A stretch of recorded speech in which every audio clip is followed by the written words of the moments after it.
When I experienced this incident, I was 19 years old and living in the UK. It was the beginning of May in 2018, just before the persistent summer heat arrived. I had finished work late and reached home around 10:30 p.m. Feeling a craving for snacks and a more exciting dinner than just pasta, I decided to go to Tesco, which was a little over a mile away. I had done this countless times before without any issues, but on that particular day, I felt an overwhelming sense of fear. The previous day, I had withdrawn around 160 pounds from the cash machine, so I had that amount of money on me. At the time, my mom was borrowing my grandfather's car, which she was quite protective of since it held sentimental value. The car was parked outside the gates but still on the driveway, which had space for cars to park bumper to bumper. As I retrieved my bike from the shed, I heard some faint singing, which soon turned into shouting and drunken swearing. I looked in the direction of the noise and saw a man, approximately 25 years old, leaning against the car. It was somewhat endearing to see him so close, although I felt uneasy. I was on the other side of the car, ready to walk away, but instead, I quickly hopped on my bike and sped away.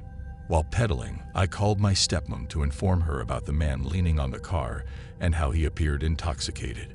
It wasn't uncommon to encounter rowdy individuals near the nearby pub, especially on a Saturday night, as we were close to the town center.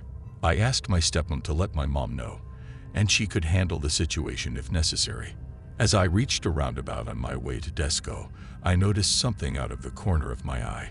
It startled me, and I almost dropped my phone. A man, also on a bike, appeared seemingly out of nowhere.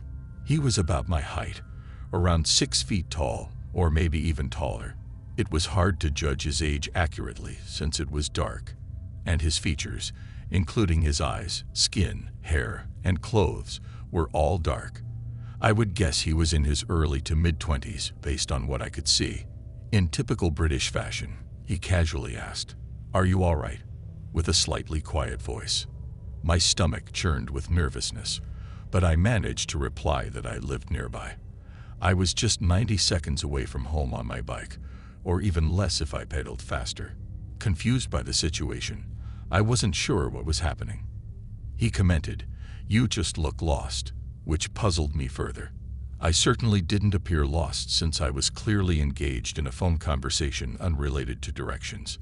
Besides, if I were using Google Maps, why would my phone be positioned next to my face? My mind raced, trying to make sense of where he could have come from without me hearing him approach until he was only 3 feet away. In that moment, I realized that there was only one place he could have emerged from.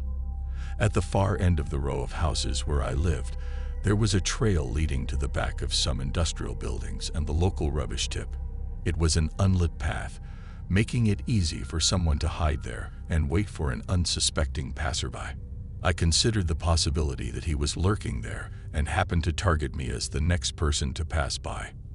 Without fully realizing it at the time, this thought made me frown. He continued the conversation. "Nope, not lost." I awkwardly laughed and gestured to my phone, signaling my desire to end the conversation and return to my call.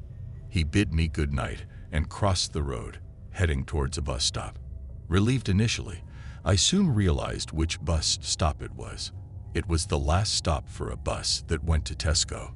Strangely, it would have been quicker for him to reach his destination by bike than waiting for the bus. The bus would loop back and return to the town center along the same road, so there was no reason for him to linger there. Although I didn't know it at the time, I am autistic, which explains why I didn't simply go home. I had already made up my mind about going to Tesco, and nothing would deter me from sticking to my plans. Additionally, in high-anxiety situations, I tend to become nonverbal, which will become relevant shortly. After ending the call with my stepmom, I dialed my boyfriend at the time, now my ex. I told him that I was going to Tesco and explained what I had planned for dinner. As I cycled past the man on the other side of the road, I mentioned to my boyfriend that I felt like I was being followed. My boyfriend dismissed my concerns, thinking I was being dramatic. I glanced back, and to my dismay, saw the man cycling on his bike. gaining speed as he caught up to me on the other side of the road. Within seconds, he was ahead of me. I couldn't breathe a sigh of relief because the man suddenly turned right, crossed the road, and headed back toward me. I relayed this information to my boyfriend, who stubbornly believed there was no one else around. My hands grew sweaty, and my mind was flooded with alarming possibilities. Would he rob me? Would his friends emerge and attack me, forcing me into a van? Was this some kind of gang initiation? Or was he simply a deranged individual? I was terrified, and as a result, I became nonverbal and started stuttering. I could barely make sense to my boyfriend on the other end of the phone, which frustrated him as he couldn't understand why I wasn't talking to him. I worried about being stabbed by the man, and my fear escalated rapidly. Meanwhile, he began talking to me, asking my age. His voice remained calm and low. I managed to respond with a shaky voice, 19. He casually mentioned, "Oh, cool, me too. I just moved to the area." I nodded, not knowing what else to say or do. My inability to speak rendered me helpless. The man positioned his bike in a way that blocked me from passing with my own bike. My boyfriend's annoyance grew, as he could no longer hear my voice over the phone. This stranger could have been anyone, a potential threat, or a harmless person, but my anxiety prevented me from discerning his intentions. It felt like an eternity, and my mind raced with questions. Eventually, my phone rang, and it was my boyfriend again. Thankfully, we reconnected, and I seized the opportunity to end the encounter. "I better head off now. If you just moved here, I might see you around," I said with a forced smile, snapping out of my daze and answering my phone call. The man nodded and cycled away in the direction we had both come from. I held onto my handlebars, trying to steady my trembling hands. It was such a bizarre night. I relayed the incident to my boyfriend, who accused me of lying about going to Tesco, suspecting I had gone to see another boy because he heard a male voice during our conversation. His irrational behavior, combined with this unsettling encounter, led me to end the relationship a couple of months later. Afterward, I finally arrived at Tesco, where I immediately called my best friend and tearfully recounted the whole ordeal. A quick message from my mom informed me that the drunk man leaning against the car had left. Apparently, some girls in a Mini Cooper had picked him up and driven away into the night. Terrified throughout my journey home, I feared crossing paths with the strange man again. But fortunately, I didn't encounter him. For a long time, I couldn't shake the feeling that these two instances were somehow connected. It was all too strange for them to happen on the same night, within seconds of each other. I understand that this story may not seem particularly terrifying compared to others, but it genuinely frightened me at the time. Everything unfolded rapidly, possibly in just 10 minutes, definitely no more than 15. I wished for the ground to swallow me or for someone to come and rescue me. In the end, I was fortunate not to be harmed. Although the experience didn't deter me from my nightly trips to Tesco, I did limit them to only another week or two. Now, at 25 years old, the memory of that night remains vivid, and I doubt it will ever fade completely. The intensity of my emotions during that time makes it difficult to relegate this experience to the recesses of my mind. Opening up and discussing it now feels cathartic. I grew up in a small town in southern Illinois, with a population of approximately 2,000 people. It was a tight-knit community where everyone knew each other, and I felt safe enough to walk the streets alone at night. As a teenager, I even hitchhiked to my destinations without much concern. This sense of trust in others hadn't caused any issues for me until I graduated and started working in a nearby city. I found employment at a Walmart store, starting in the electronics section. I was assigned the closing shift, which none of my colleagues wanted. This meant that I was the last associate responsible for shutting down the photo lab and tidying up the department. Given the high theft rate in the area, there were supposed to be 2 of us closing, but more often than not, I was left alone. One evening, while closing the department on my own, I noticed a homeless man sitting on the store's ledge, playing the guitar. As I walked by, I paused for a moment to listen to his music and decided to give him whatever spare change I had in my pocket. However, my then boyfriend, now husband, had recently taken all the change and small bills from my wallet and put them in a jar. Fearing that I would seem rude without anything to offer, I continued walking towards my car. After taking a few steps, I heard the guitar stop playing and the man sat down. Curiosity led me to glance behind, only to realize that he was now slowly approaching me. Aware of the situation, I had my keys ready in my hand, unlocking the car door and preparing to lock it as soon as I got inside. I quickened my pace, and the man ended up right behind me. Fortunately, I reached my car in time and locked it. He wandered around as if he hadn't been chasing me moments ago.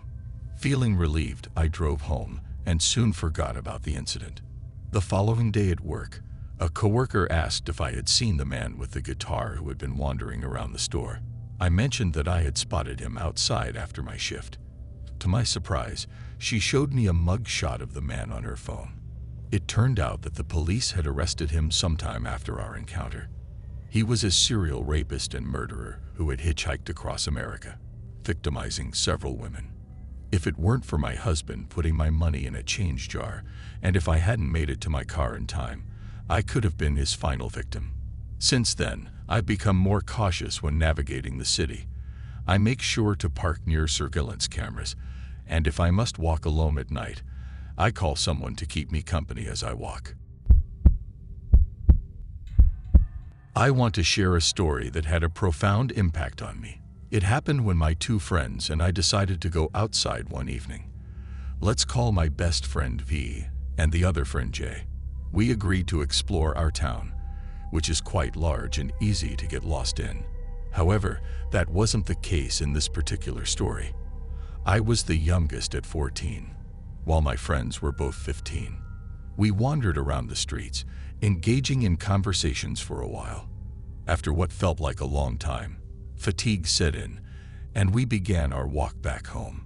We must have been out there for quite a while because the sun was just starting to set. We were about 1.5 miles away from our street when things started getting strange. As we were crossing the main highway, we noticed someone following us. It was a Hispanic male, approximately 5'4". V and I noticed him right away, but we couldn't jump to conclusions. He might have simply been heading in the same direction.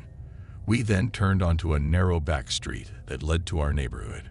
It was a one-way street without any sidewalks. Unless we wanted to trespass on someone's yard, we had no choice but to walk on the street. The street was also on a hill, making it difficult to run uphill. To provide some context, I should mention that I am a boy who looks remarkably like a girl. I have long black hair that I usually tie up in a bun. Additionally, being with two other girls made people not think twice about my gender. Anyway, this guy continued to follow us, going as far as speeding up and switching sides of the street to walk slowly in front of us. It was incredibly creepy, and V and I started laughing nervously to cope with the weirdness. Our other friend, oblivious to everything because she had her AirPods in and was on her phone, continued walking. As the guy switched sides of the street and started speed walking towards us, V and I hurriedly turned the corner. Me and my two friends started walking down the street where I lived. At this point, he was now behind us on the opposite side of the street. V and I turned around and saw him standing there, illuminated by the light. He started waving at us. We were approximately 15 yards away from him, and suddenly, he started speed walking towards us. It caught us off guard, and V pretended to receive a phone call from her mom. We started briskly walking down the street, about 20 houses away from V's house. Then we heard the sound of footsteps pounding on the pavement right behind us, as if someone was running. V and I didn't dare look back. We just started running. I glanced behind to call out to our oblivious friend, urging her to run too. In that moment, I saw the man laughing as he chased after us. Finally, we reached V's house and stood on the porch, laughing, relieved to have escaped.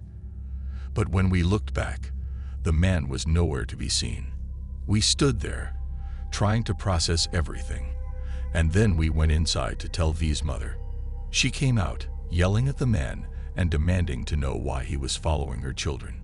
He didn't respond and had the audacity to lean on someone's gate. That's when we realized that this man had indeed intended to follow us. However, his exact plans remained unknown. He continued walking down the street a little further and then stood there. V's mom kept shouting at him while V went inside and got her stepdad to come out. When her stepdad arrived, the man quickly walked away. V and I yelled at him from the porch as he left. Eventually, Jay and I got a ride home from V's stepdad. Strangely, no one thought to call the police during the ordeal. It's still hard to believe. Later, we all got on FaceTime to discuss the terrifying experience, and we were still in shock. V's mom made a Facebook post about it, but nothing significant came out of it. To this day, I find it disturbing that no one suggested calling the police. Nonetheless, I'm grateful that none of us got hurt. I have no idea where that man is or what his intentions were, but I sincerely hope we never encounter him again. Thank you, everyone, for listening to these stories.